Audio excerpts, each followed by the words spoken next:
Some places don't just stay forgotten, they wait. In the dead of night, a mother follows her daughter's screams to a town erased from every map. A place where ash falls like snow, sirens warn of nightmares, and the darkness isn't empty, it's hungry. Welcome to Silent Hill, where getting lost is just the beginning. Before we begin, a quick warning. Opening Kill is a horror podcast that contains adult language, disturbing themes, and graphic descriptions of violent acts, especially the kills featured in each film. We also dive deep into plot details and character arcs. So if you haven't seen the movie we're covering, expect full spoilers ahead. Listener discretion is strongly advised. Opening Kill, the horror podcast that slices deep into the genre we love. We're talking slashers, supernatural nightmares, creature features, and everything in between. Every episode, we break down a different horror film. From its killer cold open to its blood-soaked finale, we track the body count, analyze the scares, and give credit where it's gruesomely due. From iconic franchises to hidden gems, you'll find them all here. Hosted by filmmaker and horror scholar Brian O'Connor and Michael Duran, lifelong genre fan and scream scene specialist. So sharpen your knives, turn off the lights, and let's get into it. This is Opening Kill.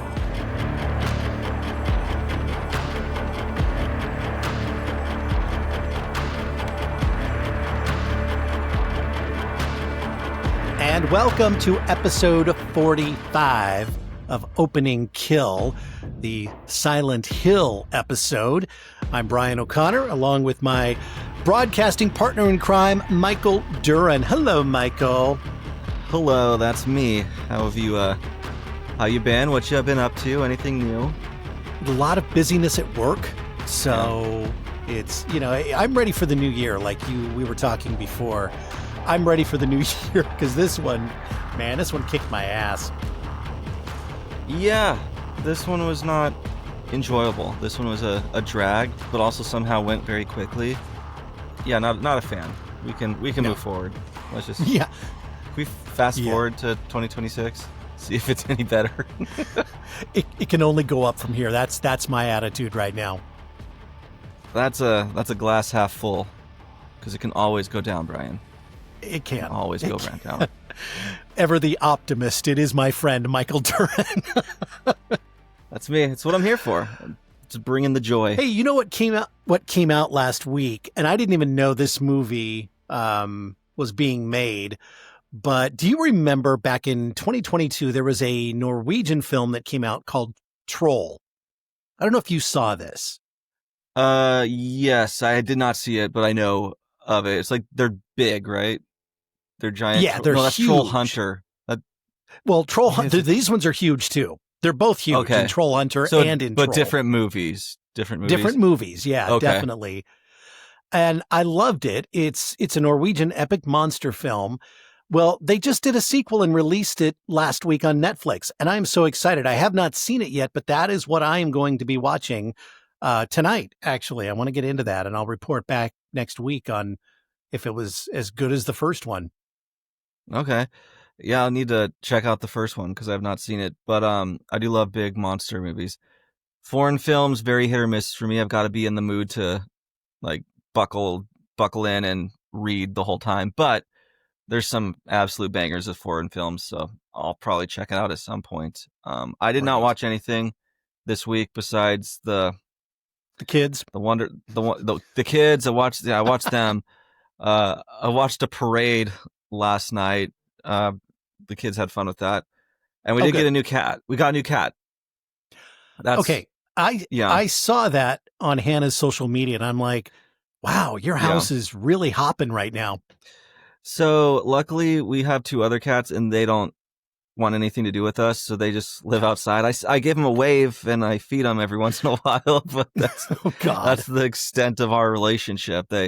We got the dog Rocco, and they decided that our house was a prison, so they didn't want to come in anymore. But they stuck around for the food. But yeah, the new kitten, she's really Okay. cute. She's kind of in charge already. She kind of whooped the dog's ass, put him in his place. So that was kind of fun. But Perfect. yeah, she's keeping Fits us on right our in then. toes. Yeah, we all got to put him in his place. He's an asshole. We love him though. He's great. Well, speaking of assholes, shall we get into this movie? Yep, I think we shall. I All don't right. want to give anything away, but I think this might be my worst rated movie we've ever done. You think? Oh yeah. Yeah, we'll talk about that because I think we're in agreement on this. The movie is Silent Hill, based on the video game series, and it was directed by Christoph Gans. Hasn't directed much, but good news, he did come back to direct Return to Silent Hill, which will be coming out next month. Written by Roger Avery. This was released April 21st, 2006. A whopping 125 minutes long. Probably a half hour to 45 minutes too long, I think. Yeah. And they filmed it in various locations throughout Canada. It stars Radha Mitchell, Sean Bean, Laurie Holden, who was in The Walking Dead, and Jodelle Ferland. She was the little girl. She was in Cabin in the Woods, also Twilight Eclipse, and a few others. Now, here's the thing. This was a very expensive movie, $50 million to make this film. I'm sure most of it went to effects. Yeah. And it made over $100 million at the box office. Tagline, we've been expecting you. And if you have not seen the movie, we will spoil it for you now. It's about a mother by the name of Rose. She takes her adopted daughter, Sharon, to the fog-shrouded ghost town of Silent Hill because Sharon has been sleepwalking there in her dreams. Once inside, Rose becomes trapped in a world of falling ash, shifting realities, and all of these monstrous creatures. And as she searches for Sharon, Rose uncovers the town's violent past involving a cult, a burn child named Alessa, and this dark alternate dimension that now consumes Silent Hill. And it's a lot. And where to even start? Except it starts out with the parents, Rose and Christopher, wake up in the middle of the night. Their daughter is gone. She's gone outside sleepwalking, and the mother finds her at the edge of a cliff. And that's how this thing starts. Yep. And so they're like, oh, I guess we have a problem. We're trying to figure out what's going on. They have her like seen by doctors. She's on like some medications that don't seem to be doing anything. And then the mom has the brilliant idea. She's like, well, let's just go there. Let's just go to Silent Hill, and this is gonna fix her magically. And so she dips out without telling the guy. Sean Bean kind of figures out where they're going later, and he ends up like actually shutting off their credit cards and stuff to try to thwart this mission. Right. But yeah, she's taking her, and they end up in this little gas station town that seems to be all that's there is this gas station. There's a cop that kind of notices them and gets a little bit suspicious, and she's around asking all the locals like, hey, how do you get to Silent Hill? And they're like, you don't, there's no road there, like it's you don't go there. And she's like, well, I really need to. And so she ends up leaving. The cop talks to the daughter while the mom's inside, and she doesn't get anywhere because she's like, I don't talk to strangers. So the cop's like, oh, Right. good girl.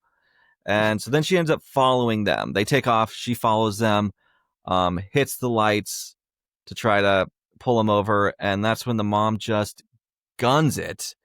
And we end up with a little crash a little bit later by a little girl that runs in the middle of the road. And the mom wakes up. I don't know how much longer. It's nighttime when she crashes, daytime when she wakes up. And the daughter is missing, and she's in this town where it's just looks like snow, but it's ash just falling from the sky.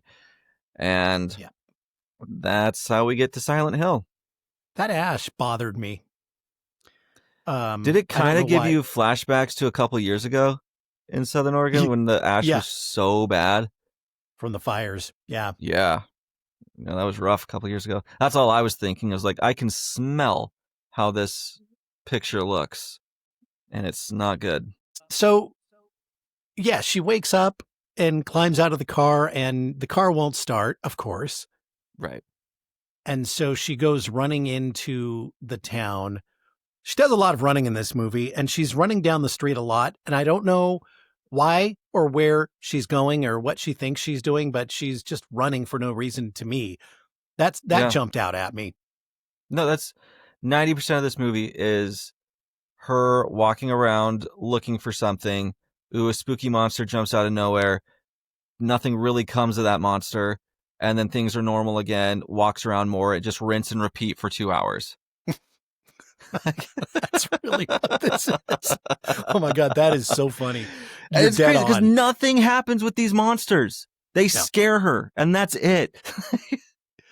And there's no explanation really for these monsters. There's not a lot of explanation, period. I mean, there's definitely a flashback near the end of the movie, which kind of puts things into perspective, but still, a lot of fans and critics, or I shouldn't say fans, a lot of people who saw the movie and critics, they all agree that this movie was way too long.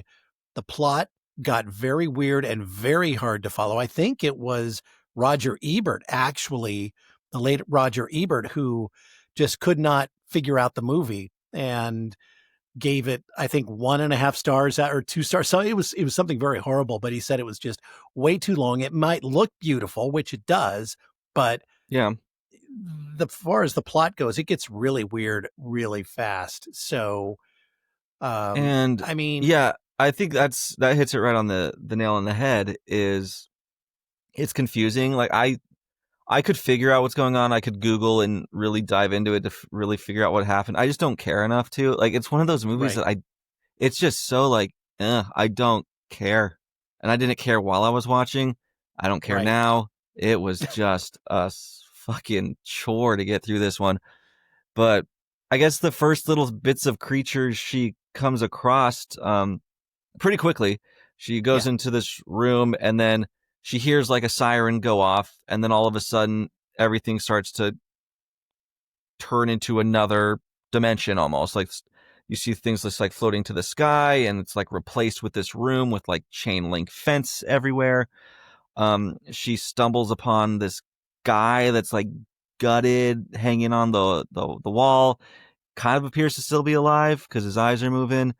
That was weird. We meet. That was weird. I don't know what's going on there because he should have been dead a long time ago. Mm-hmm. But I guess there's a couple creatures that appear to be dead at first, and then as soon as the siren goes off, they're magically alive. So maybe that's what's going on here. Maybe. And then she meets these little kid things that look like little gremlins and have been horribly burned, and they just kind of scream at her and touch her. Remember? Did you saw Galaxy Quest with Tim Allen, and it was a parody of Star Trek? Yeah. So Alan Rickman's in that one too. There's this scene. Yeah, there's this scene where they have these little rock creatures and they're little babies, and this reminded me so much of this. I mean, I kind of laughed, and you really shouldn't be laughing during a horror film unless it's supposed to be funny. This I don't think was supposed to be funny, but I still laughed. No, you can tell they were trying very hard, and it was not effective because these things are ridiculous. Like a lot of these monsters are, though. Like with these, the worst that they do is they grab at her clothes with their gross little fingers, and then they walk after her. Yeah, and that's it, because they do this for like a minute and a half, and then eventually she falls down, and they're right there on top of her, and then it's gone. Everything's fine because the siren goes off again, and I guess that's I don't understand how this town works. There's a siren, bad things happen, the sirens again, everything's normal again. And there's just no rhyme or reason to it. I don't understand it. To be fair, maybe you have to play the video game to really understand what's happening here, which should not be the case. If you're going to make a movie based on a video game, you have to make the movie for people who have never seen the video game and put things in perspective. And I've not played the video games. I mean, I love horror video games and love video games in general. This is one that I never played, so maybe we just missed some stuff from the video game that would have made this make more sense, but it's just kind of a complete mess. Yeah, like there's a lot of because there'll be a point where Sean Bean is also in this town as they're there, but they're not in the same space. The Like they're in dimension. the same they'll be in the same room as each other, Right. but they can't see each other. So I don't know how all of that works. I usually don't like multi-dimension stuff because it just gets too messy and confusing, and I'm not a fan. So I have zero idea how this whole town works. Right. There does seem to be a lot of rules. I'm not privy to them. And I'm sure in the video game they elaborate on those further, I would assume. But that is my biggest problem with this movie, is it feels like a video game. Mhm. And you can't just take the formula of a video game and make that into a movie, because they're not the same thing. And it makes Well, it yeah, very boring. with a video game, you're going to be spending anywhere from 25, 30 to 40 hours getting Right. to know the game. And so you're going to know all this. With a movie, I mean, they stretched this into over 2 hours, and yeah, they couldn't possibly pack all the information in. So they should have done this differently. I agree. Yeah, they should have just So, took a yeah. more cinematic approach to it, as opposed to the beat by beat video game approach that they ended up doing. So our opening kill is kind of strange, and it comes in right about this time. She's Yeah. got these charred people, burnt people that are pursuing her, and she screams, and apparently they're sensitive to sound or something, because they like immediately, it's like internal combustion here, and boom, they kind of like disappear. So it's a group kill, and we'll give it Yeah. this anyway. The opening kill. Yeah, it's And seven of them. So there's 7 kills, I guess. I mean, yeah, it's kind of hard to track the kills here, but I don't know we're where gonna they with the go, number but 7. we'll say they're dead. Yes, exactly. And we'll also say that it's a butcher knife for me. Not butcher Yeah, knife. I'll Oh give it God, no, that's generous. Butter. I meant butter. I was gonna say, Yeah. I was gonna give it a butter knife too. Just because it's didn't really do much. It doesn't do anything for me. It just doesn't feel like there's any danger, and it's almost like these things don't, like I said, I don't know if they die, where they go. It just there's Mhm. no. I just feel nothing towards it. It's just like, okay, Yeah. it just felt like a end scene kind of thing, as opposed to a death. Yeah, I agree. And this is another scene now where she decides to go screaming down the street, trying to find her daughter. And she ends up running into the cop, Sybil, who apparently also wiped out on her bike and was unconscious for the same amount of time. Right. And she attempts to detain Rose, and they decide they're going to walk out, but they discover that the exit road ends abruptly at a cliff. Now the road's just mysteriously gone because they're in another dimension now, and it doesn't exist in this dimension. And then we see some creepy crawly creatures coming out of the surrounding hills, and we get our next kill, because you get this funky looking armless, almost looks like something in a cocoon that is walking toward them. And Sybil, it like, what does it do? It regurgitates some black stuff, like acid, I think is what it is, because she gets hit in her helmet, and it starts to like eat through it. So she like takes that off, and she just puts a couple bullets in it, and it ends up dying. But yes, yeah, it kind of just looks like a little scrawny, armless humanoid thing that has a giant hole in its torso that just spits shit out of. Yeah, I don't know. Yeah, that was It kill feels number 8 for Yeah, it feels lazy. I don't like how this thing looks. If you're playing the home game version of this, kill number 8 is what you need to know there.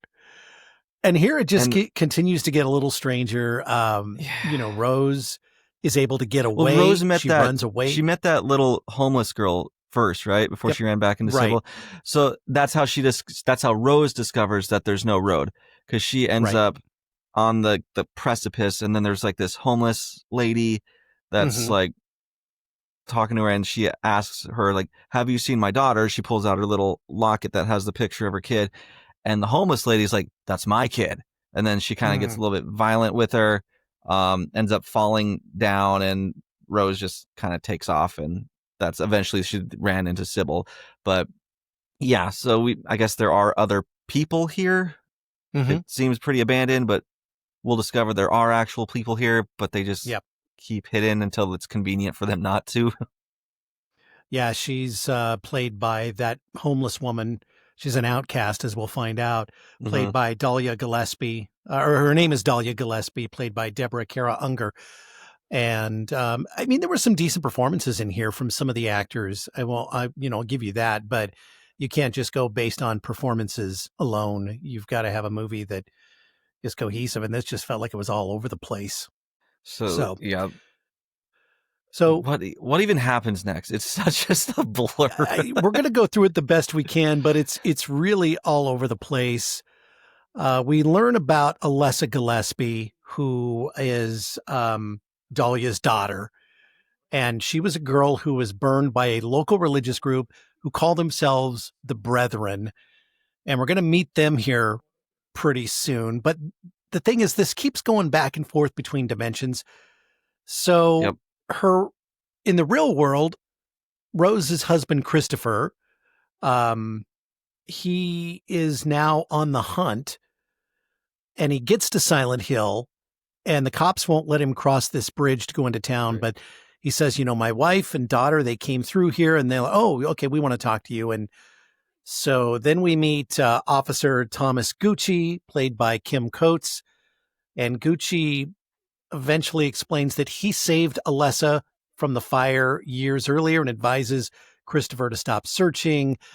Again, you're not sure if he's talking about Sharon or Alessa because they're played by the same actress. Right. And I'm still not real sure on the relationship here either, but no, because I have no clue. Yeah. Well, and it seems like timeline, I don't know. This seems like it happened a long time ago, but then there's like the people still seem relatively young that have interacted with that time. So I don't know what happened, honestly. I don't think the movie does either. I mean, we find out that there was a coal fire that happened below the city underground, but this fire happened, I think they said 30 years ago. And so, it's trying to keep up with the timeline. It's very confusing. Because like this cop does not look like he would have been a cop 30 years ago. No.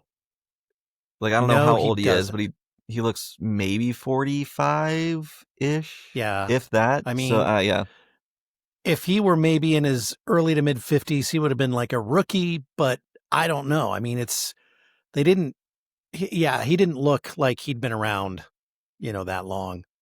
Well, and even some of the people in the town that won't talk about Silent Hill, they look like they wouldn't have been around back then, especially like the waitress that they encounter. It doesn't. Oh, she definitely wouldn't have. Yeah, she definitely. Yeah, I don't know how these people would have had any interaction with that town, but they appear to have.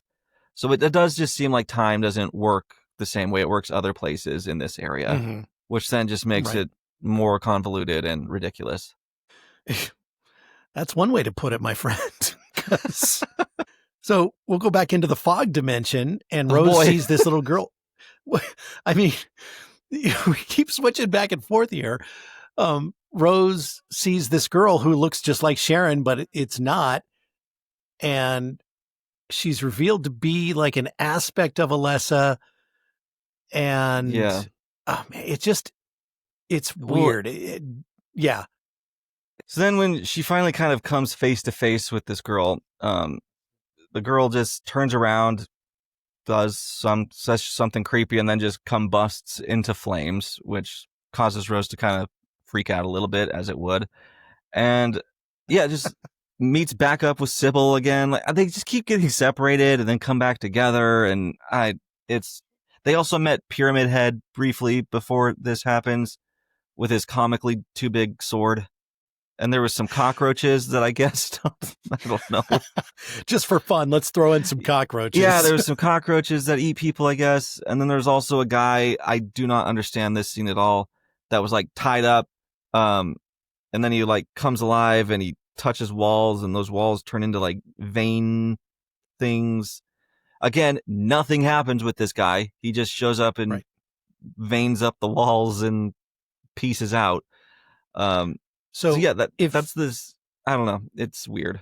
It's also weird. If you're confused by the way we're describing the film, this is exactly how you would feel watching the film. So this is just, yeah, it's pretty crazy. If you're confused, it means we're doing a good job retelling it. That's right. So let's pat ourselves on the back. Oh man. So Rose, Sybil the cop, and Anna, who is a Brethren member, take shelter in a church. But before Anna can get in there, Red Pyramid or Pyramid Head grabs her. And this was kind of a cool kill. He literally rips the skin off her body and just tosses it over his shoulder for kill number 9. And it's ridiculous because first off, he rips all her clothes off, and then he rips the skin off. And then when he chucks the skin at the door of the church and they get inside just as it like hits the door, and then it sprays blood on the camera lens, which bugged the fuck out of me. like what is this, a 3D movie? I will say that some of these kills are actually really good. Yeah. But the rest of the movie just doesn't work at all. And so now we're in this church where a lady in purple, which also is what the little kid's wearing, running around town, is this purple little outfit.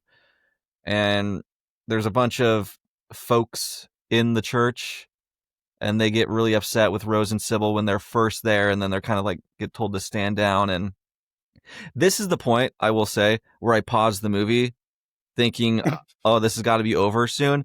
To my horror, I realized there's still 48 minutes left in this thing. And I was just flabbergasted. I was telling Brian earlier, I'm like, I sure hope 30 minutes of that is credits, because there doesn't seem to be anything else for us to do here. And I'm half right. There wasn't anything else to do here, but we spent 48 minutes doing it. That's right. One could only hope they would create credits that run 30 to 40 minutes long to get you out of the movie, but we weren't so lucky in this case. We were not. They really utilized those 48 minutes. So the Brethren bring Rose and Sybil, who they accuse of being witches, to a hospital, claiming that the entity responsible for taking Sharon in the first place is down in their basement. And we get to meet the Brethren's leader, Christabella, who is played by Alice Krige, who is an amazing actress, been in a million things, probably in more recent times known as the Borg Queen from Star Trek First Contact. And she made appearances in some other Star Trek things too. But did you say the phenomenal actress? The Borg Queen? Like a the pig? Borg Queen. Oh, Borg Queen. The Borg, Borg. Borg. Okay. Gotcha. The Borg Queen. Is she like a cyborg? Yeah.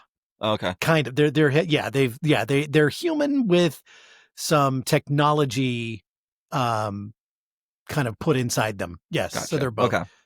Yeah. So a Borg Queen would have been fun too. Oh yeah, absolutely.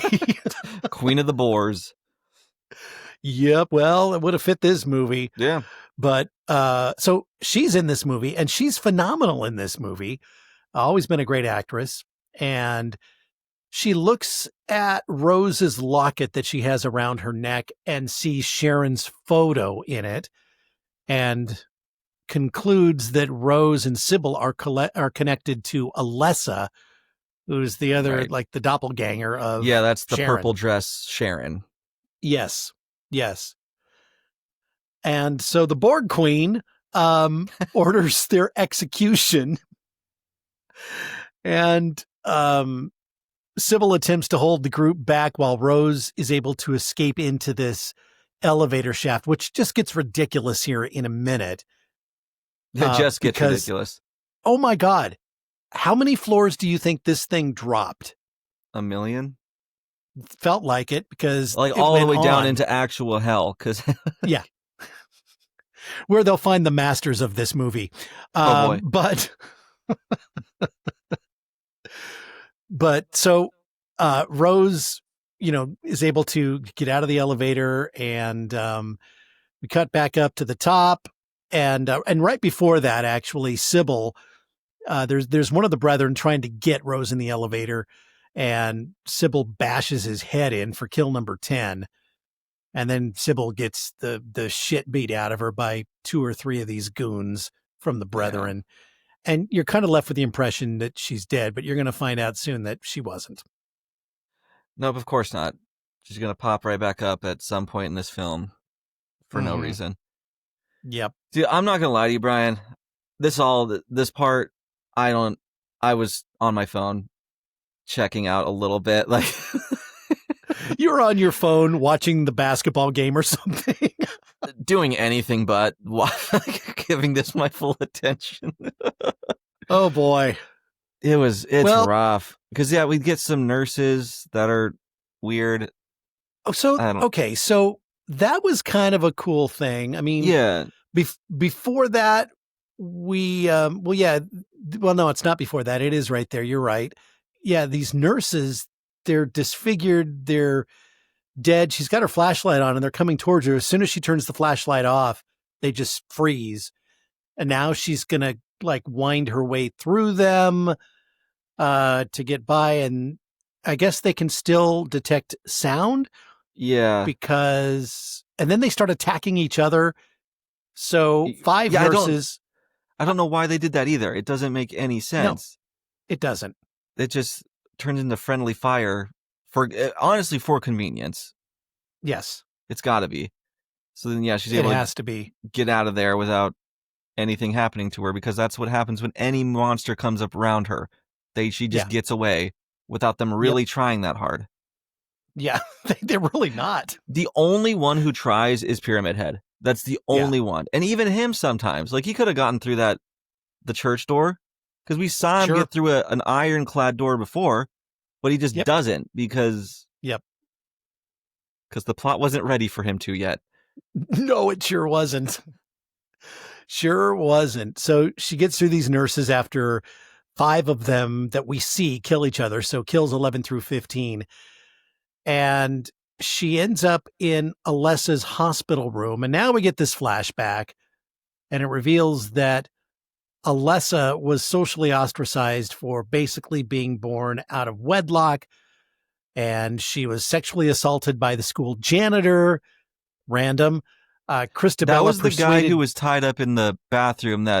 Right? That's who that was? Yes. Okay. I think that's who that was. Yes, the guy who turns the walls into veins is the pervert janitor. Yep. That ended up getting tied up and by barbed wire and murdered. So yeah, call exactly. back. Yeah. Christabella persuaded Alessa's mother to submit the girl for purification, resulting in Christabella setting her on fire during the ritual. And apparently the cop, Gucci, that we met earlier, he attempted to intervene at the time, but the ritual ignited the coal fire that eventually destroyed the town. Alessa ended up surviving, but remained hospitalized in severe pain. And she was in so much pain, Michael, that it caused her soul to split into 2 forms. Who would have known? That's what happens. No, that's just science. That's what happens if you have a really big owie. Your soul gets split in 2. So now we have 2 of them. We have a dark, vengeful manifestation in Silent Hill, and then we have the innocent version, who is known as Sharon, who was adopted by Rose and Christopher De Silva. So there's 2 of them. And how did she get out of there? Who knows? Not real sure, because why? The movie doesn't want to tell us. Because the movie can't tell us, because then it would have to realize how dumb it is. Right. It's like, well, it's just open for interpretation. Like, no, it's just stupid. And then we're almost to the end, thank God, because Thankfully. We're saving you literally an hour and a half of this movie here, condensing it into the 35, I don't want to say best moments, but 35 minutes of this film. So Rose allows the evil girl, Alessa, to merge temporarily with her body. She just walks right into her and boom, they're one. Again, as one does. As one does. And it enables the girl to access the church. Despite Dahlia's attempt to protect Sharon, they capture the girl because again, where did she find Sharon? I don't know, but I don't know. the I don't girl's know. mother found her and keeping her in her little apartment. Yeah, they have an apartment. And so they break in, they capture the Sharon version and prepare to burn her. So we go to the church sanctuary, and now we see Sybil, the cop. She didn't die in that beating, although it Right. looked like she should have. And she's now strapped to this ladder that is probably 20 feet tall, and it's attached with ropes. And Christabella lights this sacrificial fire that's a fire pit that they've constructed in the middle of this church sanctuary, and they start to lower the ladder down so that Sybil now gets closer to the flames, and it starts. I did not like these effects, by the way. It starts melting her skin in patches, and it's like, this doesn't look. I don't know. It looks really cheesy. None of the CG looks good in this. Not a single frame. No, not so much. It's all rough. And they spent $50 million on this, and I said earlier, I think most of it went to these effects that weren't fantastic. Yeah, they got ripped off by whatever company did these effects. Oh my gosh, right? Yeah. So Sybil dies. She ends up she burning gets to burnt. death. That's kill 16. This was pretty brutal to watch. Then we have Rose confronts Christabella, who stabs her in the throat. And because the evil girl is inside of her, the wound releases Alessa's dark form. So Rose doesn't die. She just releases the child. Yeah. And the weird shit really starts to happen because now they've taken Sharon, the good little girl, up to the balcony and placed her on the ladder because they're going to burn her now. But the evil girl, who is going to get even with the church folk, the brethren, she's now prowling around, and her dark forces unleash inside the church. And now Christabella, for some reason, is now encompassed by barbed wire and lifted in the air. And you see the barbed wire going up under her dress straight up, and blood starts dripping down from between her legs. And the barbed wire is wrapping itself around her. And all of a sudden, the barbed wire splits Christabella in half for kill 17. I will say it was a cool kill, but none of this makes sense. It's also nice to see like a religious zealot get murdered horrifyingly. Like, that's beautiful. That's a beautiful thing. Rose kills one of the brethren who charges her, stabs him in the throat with a knife. It's kill 18. And then there's another member of the brethren who tries to stab her, and all of a sudden the barbed wire finds him next and just rips him to pieces. Yeah, the barbed wire's alive. It's got a mind of its own. It definitely has a mind of its own. What else happens here? And then Rose recovers Sharon, and Sharon and Alessa's two halves merge into one. Rose and Sharon exit Silent Hill and go home, but they remain in the fog dimension, separate from the real world, because this is another one of these scenes where in the real world, Christopher wakes up alone and finds their door mysteriously open, indicating an unexplained connection between the two dimensions, which makes no sense. Why would there be so Sharon and Rose came home, opened the door, came in, and it looks different too. It's very very foggy in their world. Right. And when it cuts to Christopher on the couch sleeping, it's just a regular, there's no fog filter or anything like that. So they're in the same room, but in two dimensions. They don't know they're there. And that's how this thing ends. Yeah. And and I don't understand, because Chris goes to Silent Hill, but he doesn't get sucked into the special dimension. I guess, I don't know. How do you get there? I mean, luck? I think you have to be there at at the just the right time before Well, the clock has to strike midnight as you pull It up. does. Yeah, you got to wait for the siren, and then you know that's Otherwise, what it is. You can't really get into Silent Hill. So yeah, it ends with it's bummer. Like the kid and the mom get to go There's home, no but happy not ending. really. No, there's no happy ending. And then the dad's just forever like, my wife and child just disappeared, and now I get to live alone. Yep.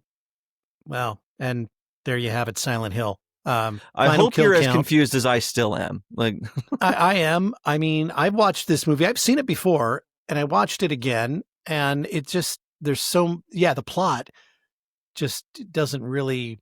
I don't know. It doesn't go where you think it should go. I mean, and they really misused. Like the coolest thing in this movie is the Pyramid Head guy, and they just don't use him enough. Mm-mm. And they just don't make him really that scary because he just shows up and disappears willy-nilly. So it's hard to fear anything in this movie. Yeah, Red Pyramid is played by a guy by the name of Roberto Campanella. He's Italian. He is known for basically choreography and stunts. He was in The Strain and also Silent Hill Revelation. So he's more of a behind-the-scenes guy, but you're right. I wish we could have seen more because he was possibly the most entertaining thing in the movie. Right. And no, we don't get anything. We don't get any explanation about who he is, why he wears a metal pyramid on his head and no shirt. My favorite thing about these is I was looking at Letterboxd reviews because I'm like, oh, this movie's going to get drugged. Everyone's going to hate it. No, people like this thing. Yeah. And like 90% of the reviews, though, are thirsty people being like, I wish Pyramid Head would rip my flesh off, too, because that's hot. Wow. People are very attracted to Pyramid Head. Who'd have thought? Wow. Yeah. Who would have thought? Not I. Nor I. I was surprised. I went there like, oh, okay, I guess. I mean, it makes sense. People wanted to bang Nosferatu, too, and he looked like a literal corpse with rotting flesh, so there's no limits on how far horny people will go. No, people, yeah, you're absolutely right. I mean... horny people gonna horny. It's just what they do. That is exactly right. Final kill count, we're going to stick with 19. This could have been much higher, and it probably is, because you think the whole town was burned to death, or a lot of them were burned at 30 years prior in the fire. And then you've got the church folk who all pretty much died by barbed wire assassination here at the end. You know, trying to pick a favorite character is almost impossible. I'm going to have to go with the little girl just because, the good little girl, Sharon, just because, you know, I'm going to change that. I'm going to do that on the fly. I'm changing it to Christabella. Okay. That's what I'm going to do. Okay. That's fine. I'll accept that. And that's only because I'm more of an Alice Krieg fan, I think. So Christabella is going to be my favorite character. The Borg Queen. That's okay. There you go. The Borg Queen. That's right. I'm glad you changed it because that little girl, horrible acting. There's a scene in the beginning where she's in the car with the mom and they're talking about like pictures that they changed. They changed or something. And she's just like, I didn't do it. I didn't change it. And it's the worst acting I've ever seen in my life. I know she's a kid. She's 11 years old when she filmed but this. There's so many kids who are younger than that who are good. That's not an excuse. Oh, and then you were telling me how she starred in Cabin in the Woods, and I realized that she was a non-speaking role, so that was perfect for her. I think my favorite's I'm just gonna go with Pyramid Head because he was at least interesting. Yeah. I don't know what he does or what his real name is, but he at least intrigued me a little bit. By the way, Sharon and Alyssa, the actress's name is Jodelle Farland. She's a Canadian actress. I almost invited her on the show, but I'm so glad that I didn't at this point. This would have been really bad because, you didn't, like, I would have actually been hilarious if she was like, I logged in and there she was. I'm like, oh, well, and 90% of the things I'm going to talk about are out the window. I would never spring something like that on you. I would let you know. God, that would have been funny ahead of time. Because I'm like, well, I'm just going to sit here for this episode. You did wonderful work, my lady. You just turn your camera off. I'm like, oh, I'm done. I'll check. See you next week. Oh, my God. The thing is, though, she would probably agree with what most I said. that would be interesting to talk to her to see what she really thinks of it, looking back on it, 20 years later, just to see. But yeah, And what a definitely. waste of Sean Bean in this movie. Oh, I know. And, I don't think he was very well directed because his character comes off as just, I don't know, flat to me.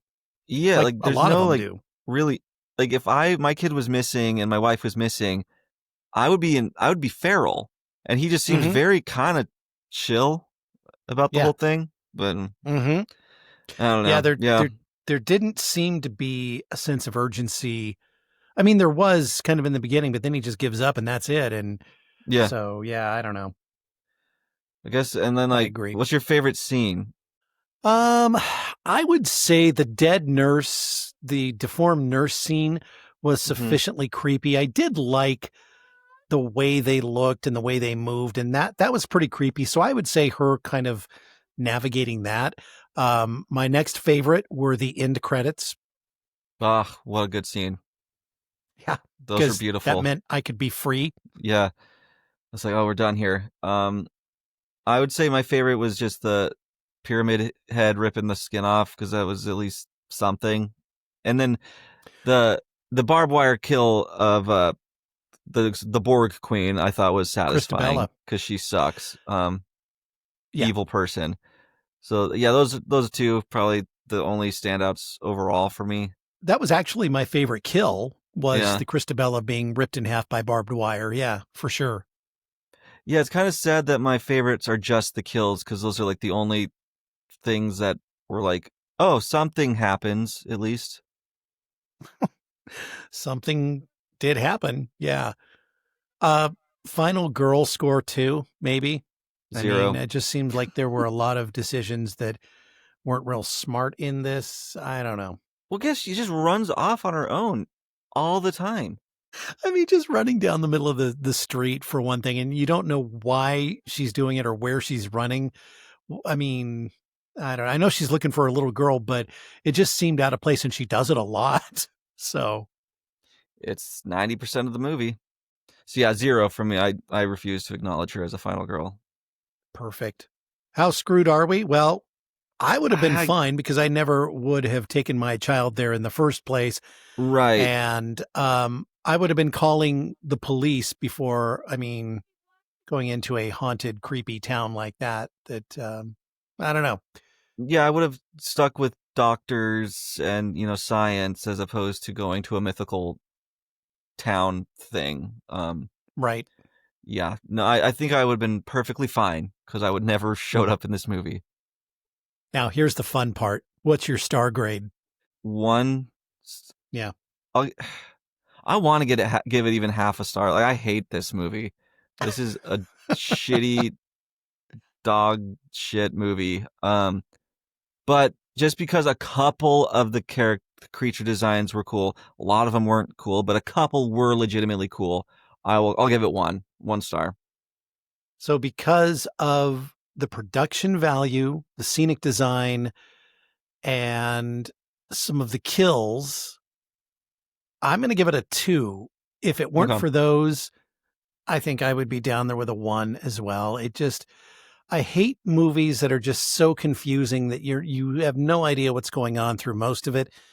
And that's kind of this. And I didn't like the way that they did the flashback, the filter that they used on it, like you're watching an old timey movie, but Yeah.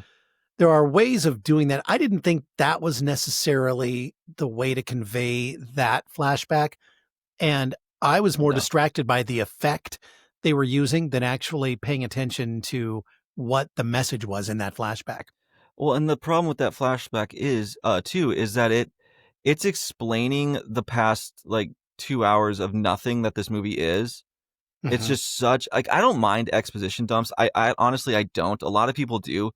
I really don't mind them, but this is one that's just so like it's so just it has to explain why the rest of this movie exists when it shouldn't. And so it's just Right. it's shit. I hate everything about it.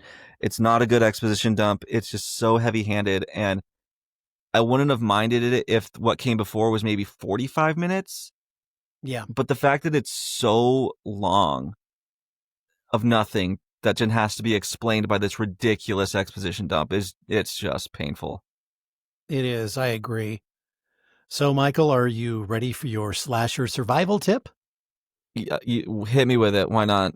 If the town suddenly shifts into a hell dimension and the walls start melting, that is not your cue to explore deeper. That is your cue to walk away from the spooky noises like a responsible adult.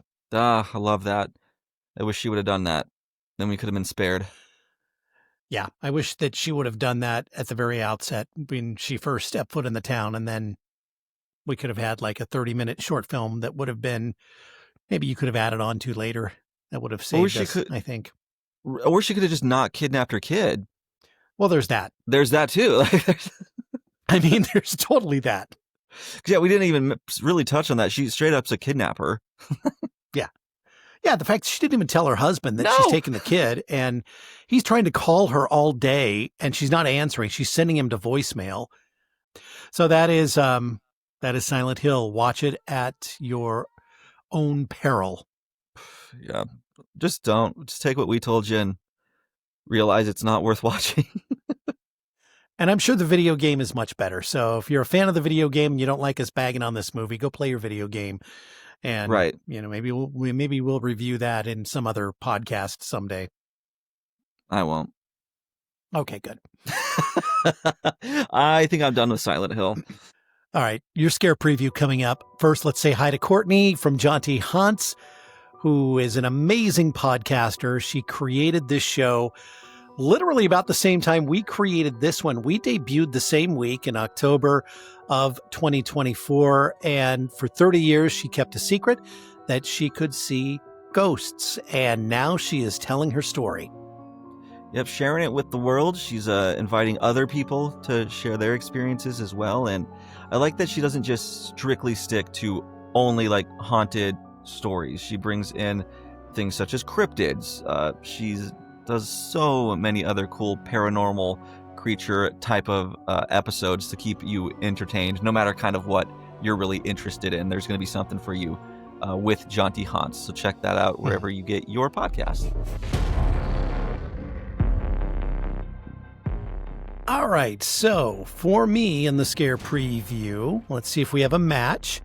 A movie that is coming out in just a couple of months. It is called Psycho Killer. We do not have the same one. Okay. So this is directed by Gavin Polone. It stars Malcolm McDowell. Also Georgina Campbell, who was fantastic in Barbarian. Logan Miller, who played Carter Grant in A Scout's Guide to the Zombie Apocalypse. He is in this as well. And it's about a police officer that tracks a killer after her husband, a highway patrolman, becomes one of his victims. And looks really good. It is scheduled to be released on February 20th of next year. So that is coming up. But I really like all of those folks I mentioned. So hopefully this will be good. Hell yeah. I want to see that one. My scare preview is my most anticipated movie coming up. It is Scream 7. Cannot wait. February 27th, I believe. Let me double check. Right around my birthday. I can't wait. February 27th. This one's got, Neve Campbell's returning. We've got Matthew Lillard returning, a couple other old ghost faces coming back. McKenna Grace. It's going to be a stacked cast. It looks like it's McKenna a ton Grace. of fun. Yeah. I believe, now that I said it, I'm pretty sure she's in it. 99% sure. But this one looks so much fun. The trailer dropped. I think it looks incredible. I'm going to be there the first showing I possibly can. This is the movie I'm looking forward to the most, and it's been my most anticipated since it was announced years ago. So almost here finally. I think this is probably the horror movie event of the year by far. And it's got so much to prove. This one has a ton of proof to people who need to justify its existence, because they fired their leading lady from the past two for really stupid reasons, and it's going to be a lot of people are pissed about that. So they have to win fans back with this one. So it's a tall order, a lot riding on its shoulders. I really hope it delivers because, I mean, it's my favorite franchise. I want more of them to come. So I hope it's good. I really hope it's good. Me too. It was kind of like I was hoping the same thing for I Know What You Did Last Summer. And I mean, it was all right. I know you enjoyed it, but for me, wasn't what I was hoping for. I hope Scream is different because I love that franchise too. Mm-hmm. So I guess we will see here coming up in a couple of months or so. Yeah, as I was saying, I was like, oh, wow, it's actually really almost here. Like it kind of still feels a way off, but it's not that far off. So, yeah. And we will be bringing you that here on Opening Kill. So we got it. We're excited about it. Hopefully I don't have to shit on it too much. Hopefully not. That would be painful for both of us. That would hurt my soul in ways I can't even imagine. Well, coming up next week to get into the holiday spirit, we have Jack Frost. We're really doubling up on the shit.